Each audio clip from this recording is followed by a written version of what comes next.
Welcome to our YouTube channel, where wisdom meets inspiration.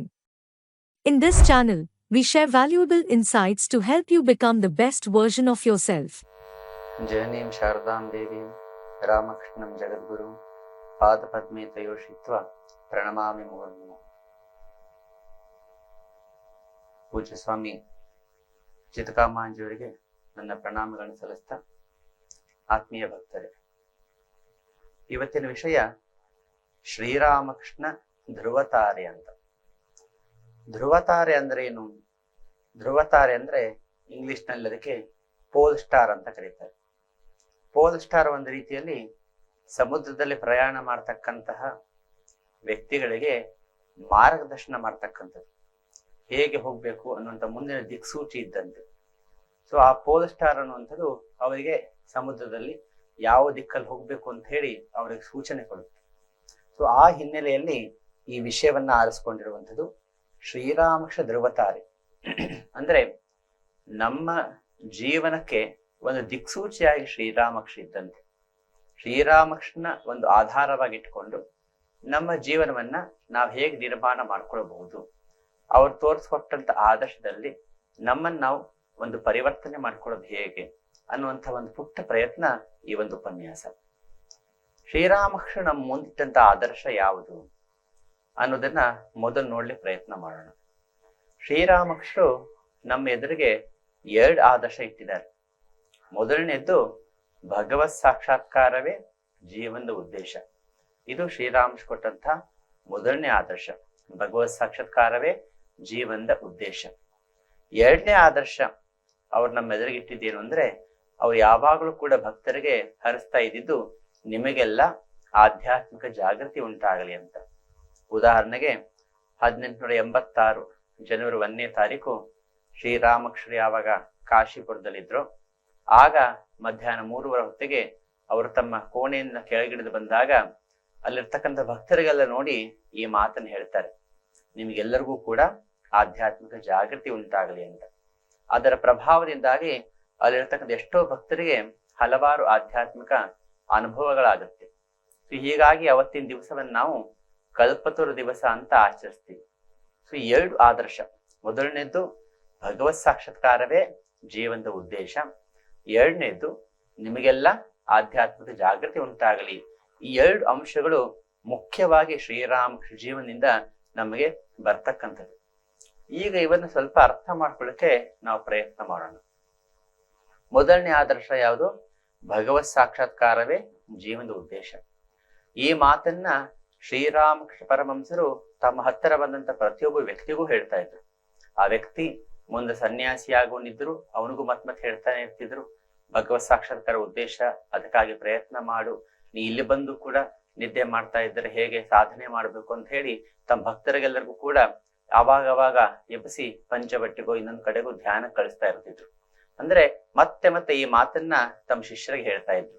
ಹಾಗೆ ಗೃಹಸ್ಥರು ಬಂದರೂ ಕೂಡ ಅವ್ರಿಗೂ ಕೂಡ ನೋಡಿ, ನೀವು ಗೃಹಸ್ಥ ಜೀವನದಲ್ಲಿ ಇದ್ದೀರಿ, ಹಾಗಂತ ಹೇಳ್ಬಿಟ್ಟು ಭಗವತ್ನ ಮರೀಲಿಕ್ಕೆ ಹೋಗ್ಬೇಡಿ, ಎಷ್ಟಾಗುತ್ತಷ್ಟು ಆ ಪ್ರಯತ್ನದಲ್ಲಿ ಮುಂದುವರಿಬೇಕು, ಅದು ಮಾಡದೆ ಹೊರತು ಜೀವನ ವ್ಯರ್ಥ ಅಂತ ಗೃಹಸ್ಥರಿಗೂ ಕೂಡ ಹೇಳ್ತಾ ಇದ್ರು. ಗೃಹಸ್ಥರು ಆಗ್ಲಿ, ಸನ್ಯಾಸಿಗಳಾಗ್ಲಿ, ಯಾರೇ ಬರ್ಲಿ, ವ್ಯಾಪಾರಸ್ಥರು ಬರ್ಲಿ, ವಿದ್ಯಾರ್ಥಿಗಳು ಬರ್ಲಿ, ವಕೀಲರು ಬರ್ಲಿ, ಯಾರು ಬಂದ್ರು ಕೂಡ ಶ್ರೀರಾಮಕೃಷ್ಣ ಮತ್ತೆ ಅವ್ರಿಗೆ ಹೇಳ್ತಿರ್ತಕ್ಕಂಥ ಭಗವಂತನ ಸಾಕ್ಷಾತ್ಕಾರ ಮಾಡ್ಕೊಳ್ಳೇಬೇಕು, ಇಲ್ಲ ಅಂದ್ರೆ ಈ ಜೀವನ ವ್ಯರ್ಥ ಆದಂತೆ. ಇದನ್ನ ಶ್ರೀರಾಮಕೃಷ್ಣ ಯಾವತ್ತೂ ಕೂಡ ಇಲ್ಲಿ ಕಾಂಪ್ರಮೈಸ್ ಮಾಡಿಲ್ಲ. ನಿಮ್ ಕಡೆ ಮಾಡ್ಲಿಕ್ಕೆ ಸಾಧ್ಯ ಆಗುವುದಿಲ್ಲ, ಮುಂದಿನ ಜನ್ಮದಲ್ಲಿ ಪ್ರಯತ್ನ ಮಾಡಿದ್ರಾಯ್ತು, ಹೀಗೆ ಯಾವತ್ತೂ ಶ್ರೀರಾಮಕೃಷ್ಣ ಹೇಳಿಲ್ಲ. ಈ ಜನ್ಮದಲ್ಲೇ ನೀವು ಮಾಡ್ಕೊಳ್ಬೇಕು, ಮತ್ತೆ ಅದು ಮಾಡ್ಕೊಳ್ಳೋದು ಹೊರತು ಜೀವನ ವ್ಯರ್ಥ, ನಿಮ್ಮ ಸಂಪೂರ್ಣ ಎನರ್ಜಿಯನ್ನ ನೀವು ಆ ಕಡೆ ಹರಿಸ್ಲೇಬೇಕು ಅಂತ ಹೇಳಿ ಮತ್ತೆ ಶ್ರೀರಾಮಕೃಷ್ಣರು ಹೇಳ್ತಾ ಇದ್ರು. ಅವರ ಒಂದು ಪ್ರಸಿದ್ಧ ಉದಾಹರಣೆ ನಮಗೆಲ್ಲ ಗೊತ್ತೇ ಇದೆ. ಹಲವಾರು ಶೂನ್ಯಗಳನ್ನ ಇಟ್ರೆ ಅದಕ್ಕೆ ಯಾವುದೇ ಬೆಲೆ ಇಲ್ಲ. ಅದರ ಒಂದನ್ನ ಬರೆದು ಅದರ ಪಕ್ಕದಲ್ಲಿ ನಾವು ಶೂನ್ಯ ಹಾಕ್ತಾ ಹೋದ್ರೆ ಅವಾಗ ಅದಕ್ಕೆ ಹೆಚ್ಚು ಬೆಲೆ ಬರುತ್ತೆ. ಆ ಶೂನ್ಯಗಳು ಅಂತಂದ್ರೆ ಜಗತ್ತಿನ ಎಲ್ಲ ಸಂಪತ್ತು, ಹೆಸರು, ಕೀರ್ತಿ, ಸ್ಥಾನಮಾನ ಎಲ್ಲವೂ ಕೂಡ. ಆ ಒಂದು ಯಾವುದಂದ್ರೆ ಭಗವಂತ ಇಲ್ದೆ ಇವ್ಯಾವ್ದು ಗಳಿಸಿದ್ರು ಕೂಡ ಅದು ನಮಗೆ ನಿಜವಾದ ಸಮಾಧಾನ ಕೊಡಲ್ಲ. ಭಗವಂತ ಇದ್ದು ಇವೆಲ್ಲ ಇತ್ತು ಅಂದ್ರೆ ಅವಾಗ ಅದು ಇನ್ನೂ ಹೆಚ್ಚಿನ ಒಂದು ಬೆಲೆ ಕೊಡುತ್ತೆ.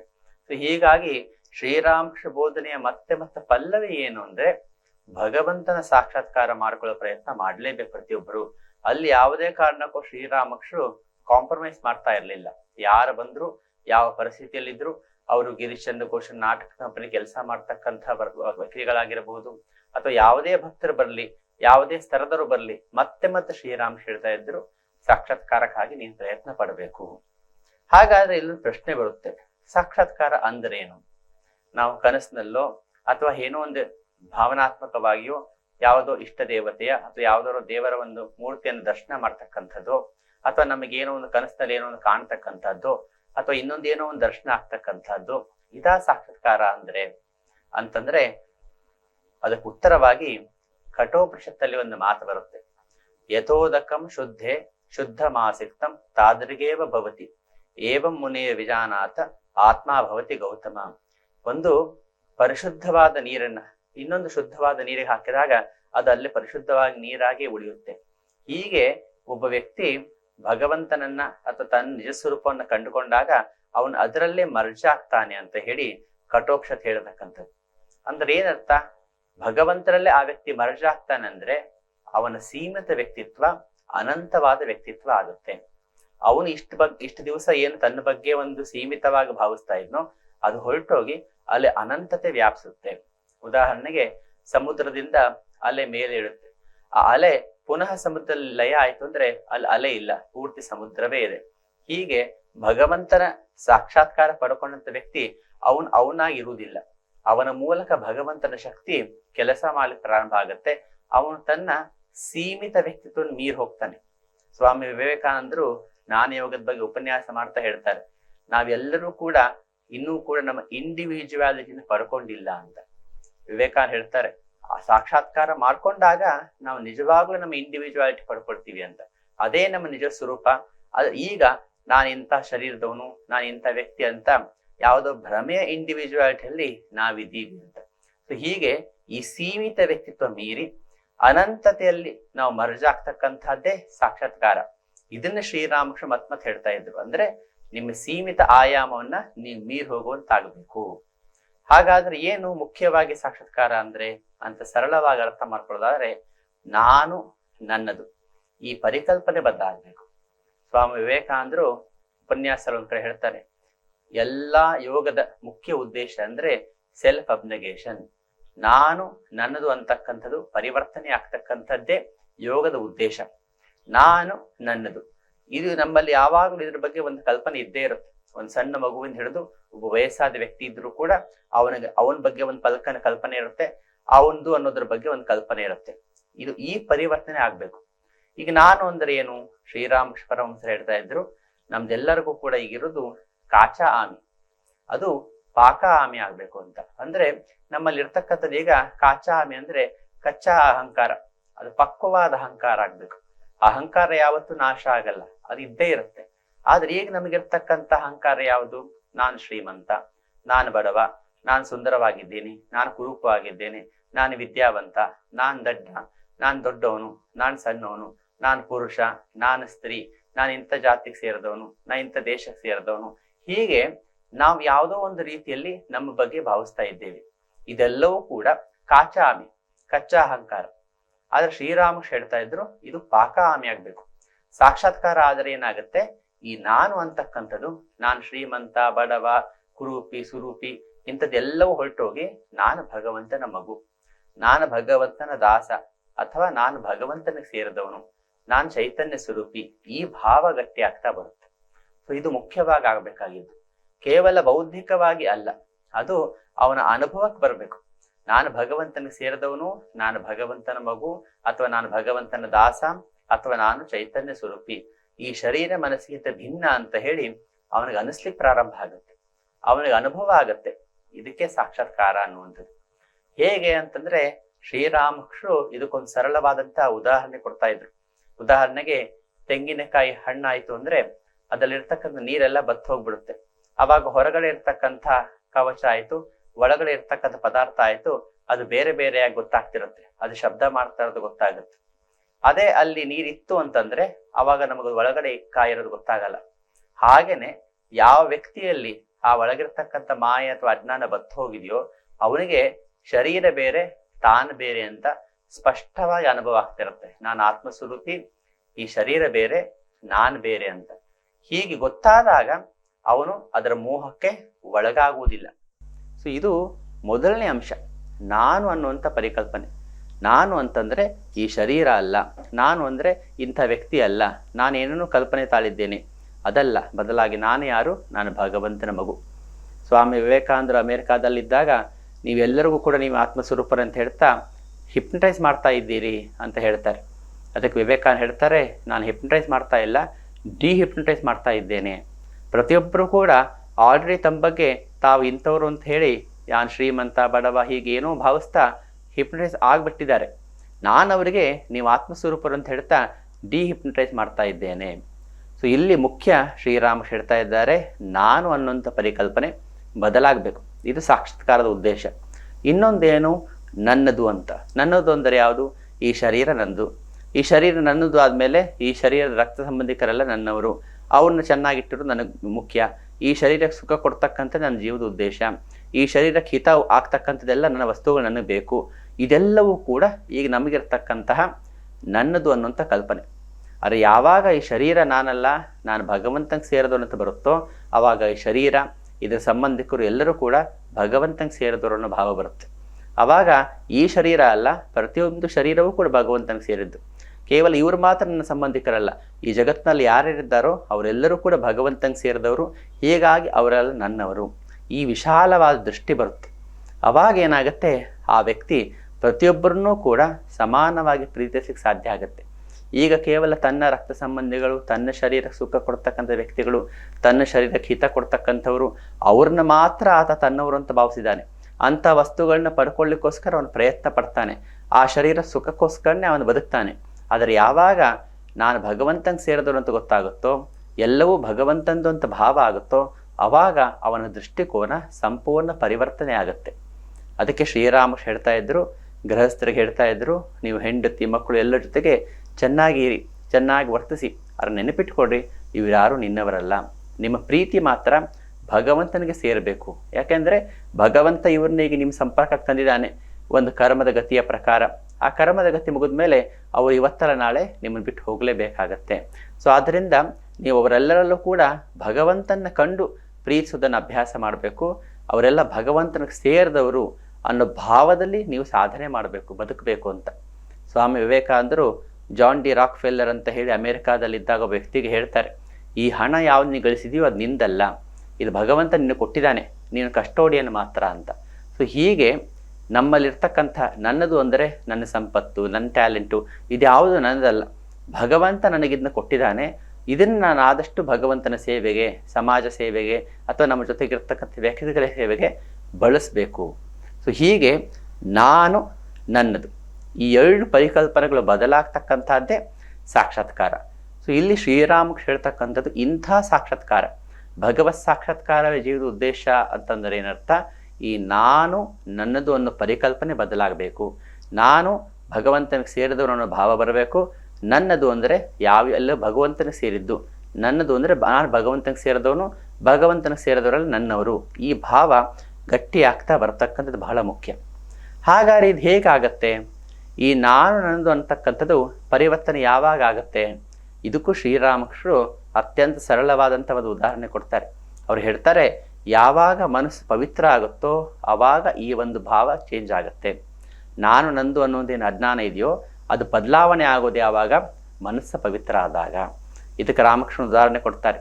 ಒಂದು ಕಬ್ಬಿಣ ಇದೆ ಅಂತ ಇಟ್ಕೊಂಡ್ರೆ ಅದಕ್ಕೆ ಸುತ್ತಮುತ್ತ ಕೊಳೆ ಧೂಳು ಅಂಟ್ಕೊಂಡಿದೆ. ಆವಾಗ ಎಷ್ಟೇ ಆದರೂ ಕೂಡ ಅಯಸ್ಕಾಂತ ಅದನ್ನು ಸೆಳಿಲಿಕ್ಕಾಗಲ್ಲ. ಆ ಧೂಳು ತೆಗೆದ ತಕ್ಷಣ ಆ ಕಬ್ಬಿಣ ಹೋಗಿ ಅಯಸ್ಕಾಂತ ಕಂಡುಕೊಳ್ಳುತ್ತೆ. ಹಾಗೆ ಭಗವಂತ ನಮ್ಮನ್ನು ಸೆಳಿತಾನೆ ಇದ್ದಾನೆ, ನಮ್ಮಲ್ಲಿರ್ತಕ್ಕಂಥ ಆತ್ಮಶಕ್ತಿ ನಮ್ಮನ್ನು ಕರೀತಾನೆ ಇದೆ, ಆದರೆ ನಮ್ಮ ಮನಸ್ಸು ಕೊಳೆಯಾಗಿದೆ. ಹೀಗಾಗಿ ಭಗವಂತನ ಪ್ರೀತಿಯಾಗಲಿ ಭಗವಂತನ ಶಕ್ತಿ ಆಗಲಿ ನಮ್ಮನ್ನು ಸೆಳಿಲಿಕ್ಕೆ ಆಗ್ತಾ ಇಲ್ಲ. ಯಾಕೆಂದರೆ ನಮ್ಮ ಮನಸ್ಸು ಕೊಳೆಯಾಗಿದೆ. ನಮ್ಮ ಮನಸ್ಸು ಪವಿತ್ರ ಆಯಿತು ಅಂದರೆ ಆ ಭಗವಂತನ ಆಕರ್ಷಣೆ ನಮಗೆ ಅನುಭವಕ್ಕೆ ಬರುತ್ತೆ.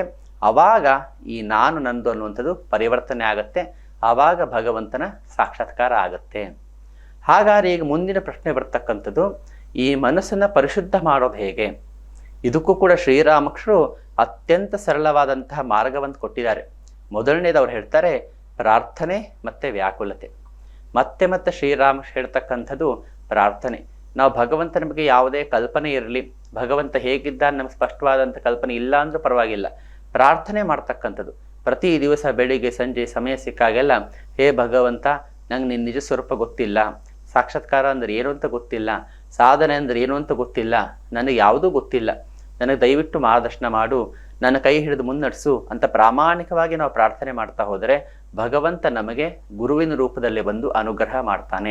ಅಥವಾ ಯಾವುದೋ ಸಾಧು ಸತ್ಪುರುಷ ರೂಪದಲ್ಲಿ ಬಂದು, ಯಾವುದೋ ಶಾಸ್ತ್ರ ಗ್ರಂಥಗಳ ರೂಪದಲ್ಲಿ ಬಂದು ನಮಗೆ ಮಾರ್ಗದರ್ಶನ ಮಾಡ್ತಾನೆ.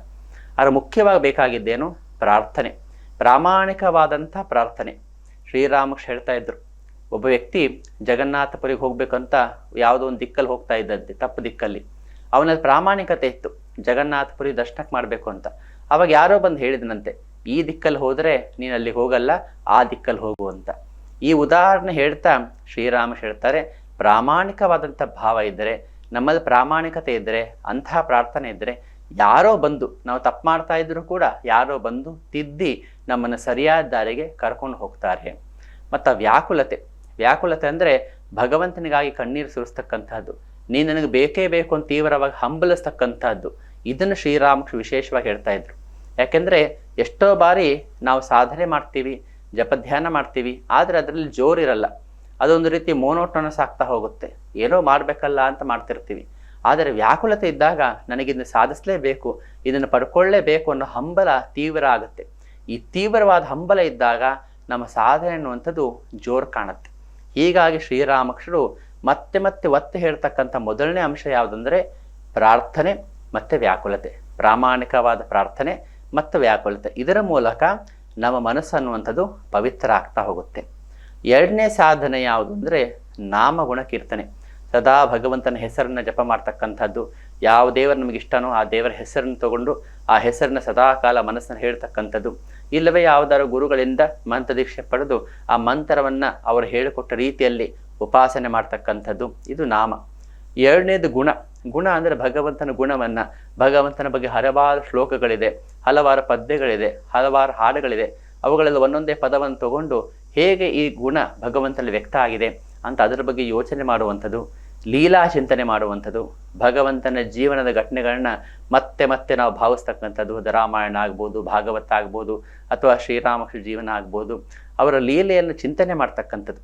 ಸೊ ಯಾವಾಗ ನಾವು ಭಗವಂತನ ನಾಮ ಗುಣ ಕೀರ್ತನೆ ಮಾಡ್ತಾ ಹೋಗ್ತೀವೋ ಆವಾಗ ನಮ್ಮ ಮನಸ್ಸು ಪರಿಶುದ್ಧ ಆಗ್ತಾ ಹೋಗುತ್ತೆ. ಶ್ರೀರಾಮಕೃಷ್ಣ ಹೇಳ್ತಾ ಇದ್ರು, ಒಂದು ಮರದ ಕೆಳಗೆ ಕುಳಿತುಕೊಂಡು ನಾವು ಚಪ್ಪಾಳೆ ತಟ್ಟಿದರೆ ಆ ಮರದ ಮೇಲಿರ್ತಕ್ಕಂಥ ಪಕ್ಷಿಗಳೆಲ್ಲ ಹಾರು ಹೋಗ್ತಾವಂತೆ. ಹಾಗೆ ಭಗವಂತನ ನಾಮಗುಣ ಕೀರ್ತನೆ ನಾವು ಮಾಡ್ತಾ ಇದ್ದರೆ ನಮ್ಮಲ್ಲಿರ್ತಕ್ಕಂಥ ಪಾಪದ ಚಿಂತನೆಗಳೆಲ್ಲ ಹಾರಿ ಹೋಗ್ತಾವೆ, ನಾವು ಪವಿತ್ರರಾಗ್ತೀವಿ ಅಂತ. ಸೊ ಹೀಗಾಗಿ ಮನಸ್ಸು ಪವಿತ್ರ ಆಗಲಿಕ್ಕೆ ಮೊದಲನೇದ್ದು ಪ್ರಾರ್ಥನೆ ವ್ಯಾಕುಲತೆ, ಎರಡನೇದು ನಾಮಗುಣ ಕೀರ್ತನೆ. ಮೂರನೇ ಸಾಧನೆ ಅವ್ರು ಯಾವ್ದು ಹೇಳ್ತಿದ್ರು ಅಂದರೆ ಸಾಧು ಸಂಘ. ಸಾಧು ಸಂಘ ಅಂದರೆ ಯಾವ ವ್ಯಕ್ತಿ ಅಥವಾ ಯಾವ ವಸ್ತುವಿನ ಜೊತೆಗಿದ್ರೆ ನಮ್ಮಲ್ಲಿ ಸಚ್ಚಿಂತನೆ ಬರುತ್ತೋ, ಒಳ್ಳೆಯ ಚಿಂತನೆ ಬರುತ್ತೋ, ಭಗವಂತ ಬೇಕು ಅಂತ ಅನಿಸುತ್ತೋ ಅದಕ್ಕೆ ಸಾಧು ಸಂಘ. ನಮಗಂಥ ಸಾಧುಗಳು ಸಿಕ್ಕಿಲ್ಲ ಅಂದರೆ ನಾವೇನು ಮಾಡ್ಬೋದು? ಸದ್ಗ್ರಂಥಗಳ ಅಧ್ಯಯನ ಮಾಡ್ಬೋದು. ರಾಮಾಯಣ ಮಹಾಭಾರತ ಇದೆ, ಭಗವದ್ಗೀತೆ ಇದೆ, ಉಪನಿಷತ್ತುಗಳಿದೆ, ಭಾಗವತ ಇದೆ, ಅಷ್ಟಾದಶ ಪುರಾಣಗಳಿವೆ, ರಾಮಕೃಷ್ಣ ವಿವೇಕಾನಂದ ಶ್ರೀಮಾತರ ಕೃತಿಗಳಿದೆ. ಸೊ ಮತ್ತೆ ಮತ್ತೆ ಈ ಸದ್ಗ್ರಂಥಗಳ ಅಧ್ಯಯನ ಮಾಡ್ತಾ ಹೋದರೆ ಅದೇ ಒಂದು ಸಾಧು ಸಂಘ. ಈ ಸಾಧು ಸಂಘದಿಂದ ಏನಾಗುತ್ತೆ? ಜೀವನದಲ್ಲಿ ಉದ್ದೇಶ ಭಗವಂತನ ಪಡೆಯೋದು ಅಂತ ಮತ್ತೆ ಮತ್ತೆ ನಮಗೆ ಪ್ರೇರಣೆ ಸಿಗ್ತಾ ಹೋಗುತ್ತೆ. ಮತ್ತೆ ಸಾಧನೆಗೆ ಬೇಕಾದಂಥ ಮಾರ್ಗದರ್ಶನ ಸಿಗುತ್ತೆ. ಏನಾದ್ರು ಎಡವಿದರೆ ಅಥವಾ ಯಾವುದೋ ರೀತಿ ತಪ್ಪಾಗ್ತಾ ಇದೆ ಅಂತಂದರೆ ಅದಕ್ಕೆ ನಮಗಲ್ಲಿ ಮಾರ್ಗದರ್ಶನ ಸಿಗುತ್ತೆ. ನಾಲ್ಕನೇ ಅಂಶ ಶ್ರೀರಾಮ ಹೇಳ್ತಾ ಇದ್ದು ಆಗಾಗ ಏಕಾಂತವಾಸ. ಏಕಾಂತವಾಸ ಅಂದರೆ ಎಲ್ಲೋ ಕಾಡಿಗೆ ಹೋಗಬೇಕಾಗಿಲ್ಲ.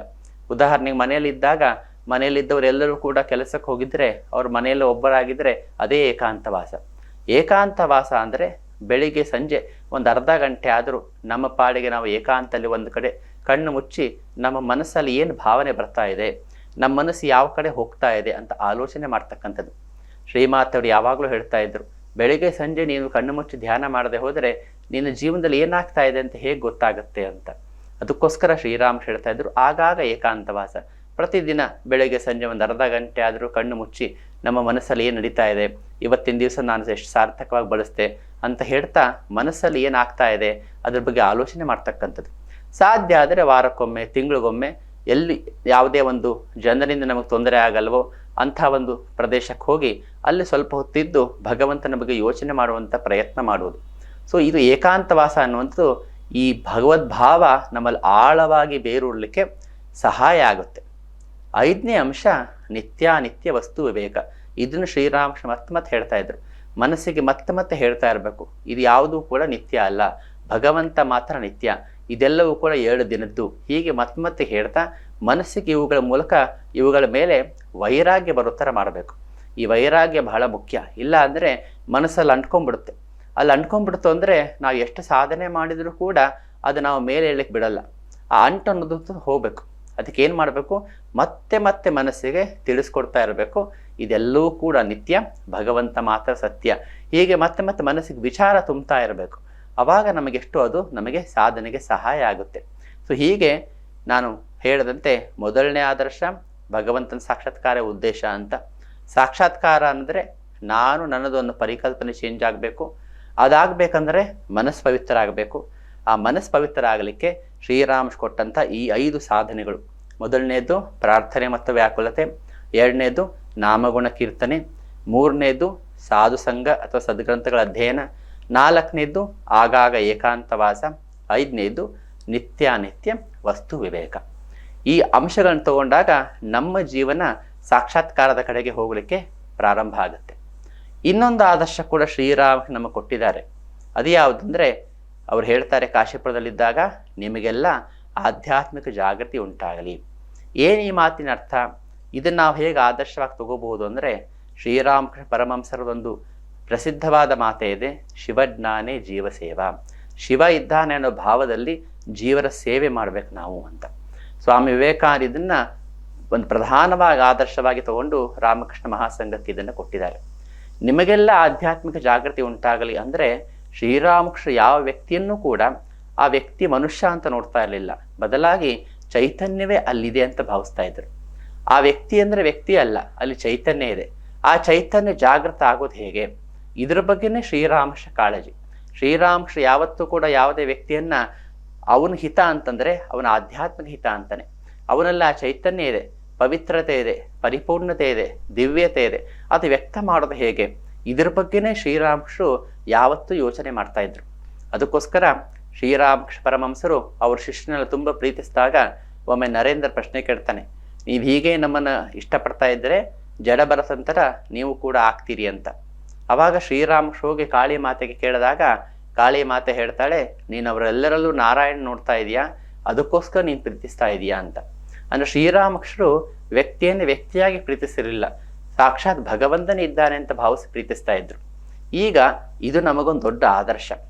ನಮ್ಮ ಜೊತೆಗಿರ್ತಕ್ಕಂಥ ವ್ಯಕ್ತಿಗಳಾಗ್ಬೋದು, ಸಮಾಜದಲ್ಲಿರ್ತಕ್ಕಂಥ ವ್ಯಕ್ತಿಗಳಾಗ್ಬೋದು, ಯಾರ್ಯಾರು ನಮ್ಮ ಸಂಪರ್ಕಕ್ಕೆ ಬರ್ತಾರೋ ಅವರೆಲ್ಲರಲ್ಲೂ ನಾವು ಭಗವದ್ಭಾವ ತಾಳಬೇಕು. ಅವರೆಲ್ಲರಲ್ಲೂ ನಾವು ಭಗವಂತನ ಕಾಣುವಂಥ ಪ್ರಯತ್ನ ಮಾಡಬೇಕು. ಇದು ನಮ್ಗೆ ಕೊಟ್ಟಂಥ ದೊಡ್ಡ ಆದರ್ಶ ಶ್ರೀರಾಮಕೃಷ್ಣ.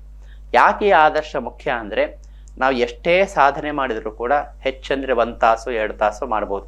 ಆದರೆ ಇನ್ನೂ 22 ಗಂಟೆ ನಾವು ವ್ಯಕ್ತಿಗಳ ಜೊತೆ ಇರ್ತೀವಿ, ಎಷ್ಟೋ ಸಮಾಜದ ಕೆಲಸ ಮಾಡ್ತಾ ಇರ್ತೀವಿ. ಅದೆಲ್ಲವೂ ಕೂಡ ಸಾಧನೆ ಆಗಿಲ್ಲ ಅಂದರೆ ನಮ್ಮ ಜೀವನ ವ್ಯರ್ಥ ಆಗುತ್ತೆ. ಆದರೆ ಯಾವಾಗ ಪ್ರತಿಯೊಬ್ಬ ವ್ಯಕ್ತಿಯಲ್ಲೂ ಭಗವಂತ ಇದ್ದಾನೆ ಅನ್ನುವಂಥ ಶ್ರೀರಾಮಕೃಷ್ಣ ಆದರ್ಶ ನಾವು ತಗೋತೀವೋ, ಆವಾಗ ಪ್ರತಿಯೊಂದು ಸಮಯವೂ ಕೂಡ ಸಾಧನೆ ಆಗಲಿಕ್ಕೆ ಸಾಧ್ಯ ಆಗುತ್ತೆ. ಈಗ ಹೇಗೆ ಭಗವಂತನ ಕಾಣಬೇಕು ನಾವು ಅನ್ನೋದ್ರ ಬಗ್ಗೆ ಒಂದು 2-3 ಪ್ರಾಕ್ಟಿಕಲ್ ಪಾಯಿಂಟ್ಸ್ ಇದೆ. ಮೊದಲನೇದ್ದು ಸತ್ಯವಾಕ್ಯ ಪರಿಪಾಲನೆ. ಎದುರಿಗಿನ ವ್ಯಕ್ತಿಯಲ್ಲ ಸಾಕ್ಷಾತ್ ಭಗವಂತ ಇದ್ದಾನೆ ಅಂದರೆ ನಾವು ಹೇಗೆ ತಾನೇ ಸುಳ್ಳು ಹೇಳಿಕ್ಕೆ ಸಾಧ್ಯ? ನಾವು ಯಾವತ್ತೂ ಸತ್ಯವನ್ನೇ ಹೇಳ್ತೀವಿ, ಪ್ರಾಮಾಣಿಕವಾಗಿ ಪ್ರಯತ್ನ ಮಾಡ್ತೀವಿ, ಪ್ರಾಮಾಣಿಕವಾಗಿ ವರ್ತಿಸ್ತೀವಿ. ಅಲ್ಲಿ ಕಪಟತೆ ಇರಲ್ಲ, ಮೋಸ ಇರಲ್ಲ, ವಂಚನೆ ಇರಲ್ಲ. ಇದು ಮೊದಲನೇ ಸಾಧನೆ. ಎದುರಿಗಿನ ವ್ಯಕ್ತಿಯ ಭಗವಂತನ ಕಾಣುವುದು ಅಂದರೆ ನಾವು ಸತ್ಯವಾಕ್ಯಕ್ಕೆ ಅಂಟ್ಕೊಳ್ತೀವಿ. ಭಗವಂತನ ಎದುರಿಗಿದ್ದಾನಪ್ಪ, ನಾನು ಹೇಗೆ ತಾನೇ ಸುಳ್ಳು ಹೇಳಿಕ್ಕೆ ಸಾಧ್ಯ, ನಾನು ಹೇಗೆ ತಾನೇ ಮೋಸ ಮಾಡ್ಲಿಕ್ಕೆ ಸಾಧ್ಯ, ನಾನು ಅವನಿಗೆ ಮೋಸ ಮಾಡ್ಲಿಕ್ಕೆ ಹೋಗಲ್ಲ, ಕಪಟತೆಯಿಂದ ವರ್ತಿಸಲ್ಲ, ಒರಟಾಗಿ ವರ್ತಿಸಲ್ಲ, ನಾನು ಸತ್ಯವಾಕ್ಯ ಪರಿಪಾಲನೆ ಮಾಡ್ತೀನಿ. ಇದು ಮೊದಲನೇ ಆದರ್ಶ. 2ನೇ ಇಂಪಾರ್ಟೆಂಟ್ ಅಂಶ ಅಂದರೆ, ಶ್ರೀರಾಮ ಹೇಳ್ತಾ ಇದ್ರು, ಭಗವದ್ಭಾವ ಕಾಣೋದಂದರೆ ಪವಿತ್ರವಾದ ಭಾವನೆ. ಪ್ರತಿಯೊಬ್ಬ ವ್ಯಕ್ತಿ ಬಗ್ಗೆ ಒಂದು ಪವಿತ್ರವಾದ ಭಾವನೆ ತಾಳೋದು. ಭಗವಂತನೇ ಆ ರೂಪದಲ್ಲಿ ಬಂದಿದ್ದಾನೆ ಅಂದರೆ ನಮಗೆ ಅವನ ಬಗ್ಗೆ ಪವಿತ್ರವಾದ ಭಾವನೆ ಇರಬೇಕು, ದೇಹ ಭಾವ ಇರಬಾರ್ದು. ದೇಹ ಭಾವ ಇದ್ದಾಗ ನಾವು ನನ್ನ ಪುರುಷ ಸ್ತ್ರೀ ಅಂತ ನೋಡ್ತೀವಿ, ಅಲ್ಲಿ ರಾಗ ದ್ವೇಷ ಬರುತ್ತೆ, ಅಲ್ಲಿ ಕಾಮ ಕ್ರೋಧ ಬರುತ್ತೆ. ಆದರೆ ಪ್ರತಿಯೊಬ್ಬ ವ್ಯಕ್ತಿಯಲ್ಲೂ ನಾವು ಭಗವಂತನ್ನೇ ಕಂಡಾಗ ನಮ್ಮ ದೃಷ್ಟಿಕೋನ ಪವಿತ್ರ ಆಗತ್ತೆ. ಪವಿತ್ರವಾದಂಥ ದೃಷ್ಟಿಕೋನವನ್ನು ನಾವು ತಾಳ್ತೀವಿ. ಪ್ರತಿಯೊಬ್ಬ ಸ್ತ್ರೀಯನ್ನು ತಾಯಿ ಥರ ನೋಡ್ತಕ್ಕಂಥ ಪ್ರಯತ್ನ ಮಾಡ್ತೀವಿ. ಪ್ರತಿಯೊಬ್ಬ ವ್ಯಕ್ತಿಯನ್ನು ಈತ ಭಗವಂತನ ಮಗು ಅಥವಾ ಭಗವಂತನಿಗೆ ಸೇರಿದವರು ಅನ್ನೋ ಭಾವದಲ್ಲಿ ನಾವು ಅತ್ಯಂತ ಪ್ರೀತಿಯಿಂದ ನಿಸ್ವಾರ್ಥ ಭಾವದಲ್ಲಿ ವ್ಯವಹಾರ ಮಾಡಲಿಕ್ಕೆ ಪ್ರಯತ್ನ ಮಾಡ್ತೀವಿ. ಇದು ಬಹಳ ಮುಖ್ಯ. ಸೊ ಪವಿತ್ರವಾದ ದೃಷ್ಟಿ ಅನ್ನುವಂಥದ್ದು ಪ್ರತಿಯೊಬ್ಬ ವ್ಯಕ್ತಿ ಪ್ರತಿಯೊಂದು ವಸ್ತು ಮೇಲೂ ಬರುತ್ತೆ. ಇದು ಬಹಳ ಮುಖ್ಯವಾದಂಥ ಒಂದು ಅಂಶ.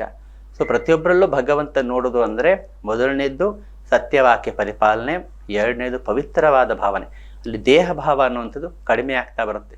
ಎದುರಿಗಿನ ವ್ಯಕ್ತಿಯ ಶರೀರದ ಮುಖ್ಯವಾಗಿ ಇಟ್ಕೊಂಡು ನಾವು ವ್ಯವಹಾರ ಮಾಡಲ್ಲ, ಬದಲಾಗಿ ಅವನ ಪವಿತ್ರ ಸ್ವರೂಪ ಅಂತ ಭಾವಿಸಿ ನಾವು ವ್ಯವಹಾರ ಮಾಡ್ತೀವಿ. ಮೂರನೇದು ಅವರ ಹಿತಕ್ಕಾಗಿ ನಮ್ಮಿಂದ ಆದಷ್ಟು ಪ್ರಯತ್ನ ಮಾಡ್ತೀವಿ. ಶ್ರೀರಾಮಕೃಷ್ಣ ಹೇಳಿದ್ರು, ನಿಮಗೆಲ್ಲ ಆಧ್ಯಾತ್ಮಿಕ ಜಾಗೃತಿ ಉಂಟಾಗಲಿ, ಅಂದರೆ ಆತ್ಮೋನ್ನತಿ ಆಗಲಿ. ಸೊ ಎದುರಿಗಿನ ವ್ಯಕ್ತಿಯ ಆತ್ಮೋನ್ನತಿಗೋಸ್ಕರ ನಾವು ಪ್ರಯತ್ನ ಮಾಡ್ತೀವಿ. ಆತ್ಮೋನ್ನತಿ ಅಂದ್ರೇನು? ಕೇವಲ ಆಧ್ಯಾತ್ಮಿಕ ಉಪದೇಶ ಮಾತ್ರ ಆತ್ಮೋನ್ನತಿ ಅಲ್ಲ. ಆ ವ್ಯಕ್ತಿ ಈಗ ಯಾವ ಪರಿಸ್ಥಿತಿಯಲ್ಲಿದ್ದಾನೆ, ಈಗ ಏನು ಸಿಕ್ಕರೆ ಅವನಿಗೆ ಸ್ವಲ್ಪ ಸಹಾಯ ಆಗುತ್ತೆ, ತನ್ನ ಮೂಲಕ ಮುಂದೆ ಆತ್ಮೋನ್ನತಿಗೆ ಸಹಾಯ ಆಗುತ್ತೆ. ಇದನ್ನು ನಾವು ಗಮನಿಸಬೇಕು. ಉದಾಹರಣೆಗೆ ಅವನೊಬ್ಬ ರೋಗಿಯಾಗಿದ್ದಾನೆ ಅಂತಂದರೆ ಅವನಿಗೀಗ ಆಧ್ಯಾತ್ಮಿಕ ಉಪದೇಶ ಕೊಟ್ಟ ಪ್ರಯೋಜನ ಇಲ್ಲ. ಮೊದಲವನ್ನ ಔಷಧ ಕೊಡಬೇಕು, ಅವನ ಶರೀರ ರೋಗದಿಂದ ಮುಕ್ತ ಆಗೋ ಥರ ಮಾಡಬೇಕು.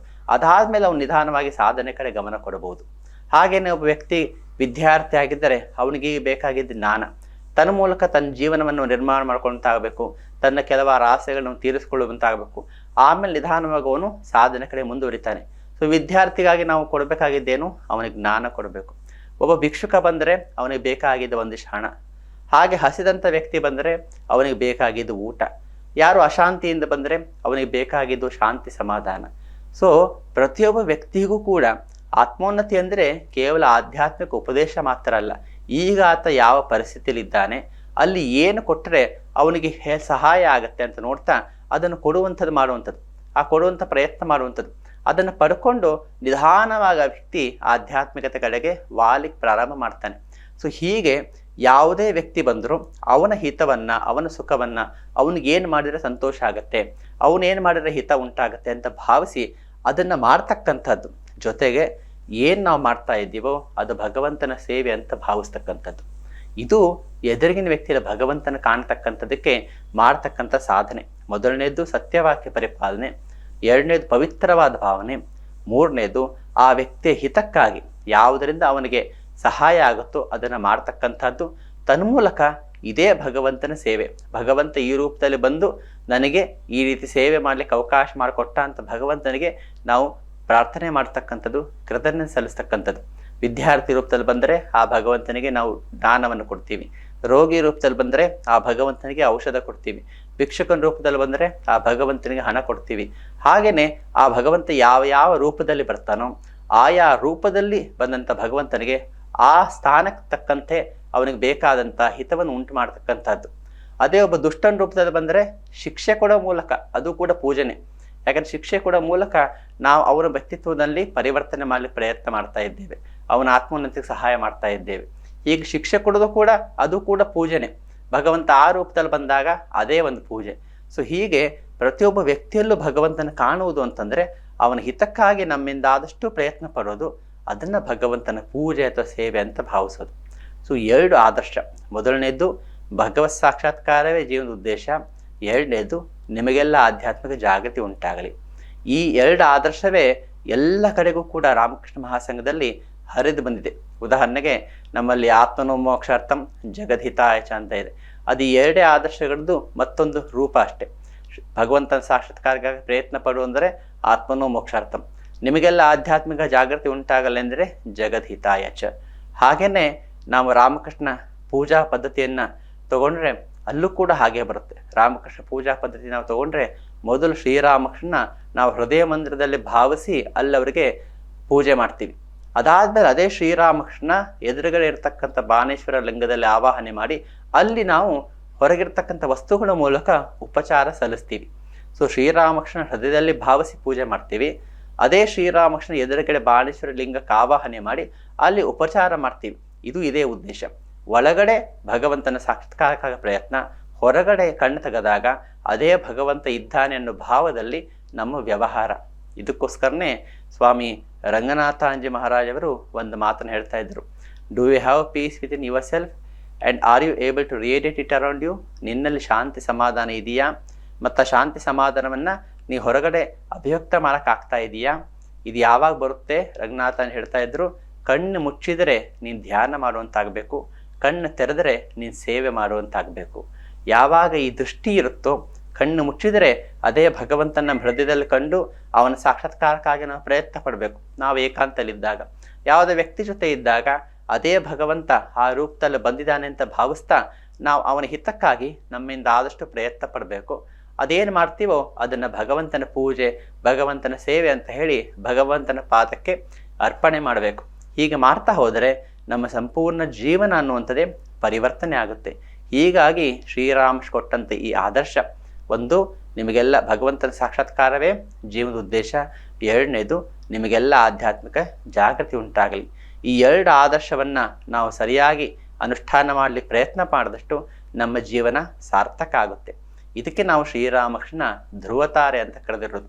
ಶ್ರೀರಾಮಕೃಷ್ಣ ಒಂದು ಆದರ್ಶವಾಗಿ ಇಟ್ಕೊಂಡು ಈ ಎರಡು ಮೌಲ್ಯವನ್ನು ನಮ್ಮ ಜೀವನದಲ್ಲಿ ನಾವು ಎಷ್ಟು ಅನುಷ್ಠಾನ ತರಲಿಕ್ಕೆ ಸಾಧ್ಯ ಆಗುತ್ತೋ ಅಷ್ಟು ನಮ್ಮ ಜೀವನ ಸಾರ್ಥಕತೆ ಕಡೆಗೆ ಹೋಗ್ತಾ ಹೋಗುತ್ತೆ ಅಂತ ಹೇಳ್ತಾ ಇವತ್ತಿನ ಉಪನ್ಯಾಸವನ್ನು ಶ್ರೀರಾಮಕೃಷ್ಣ ಪಾದಪದ್ಮಗಳಿಗೆ ಅರ್ಪಣೆ ಮಾಡ್ತಾ ಇದ್ದೇನೆ. ಜಯ ರಾಮಕೃಷ್ಣ.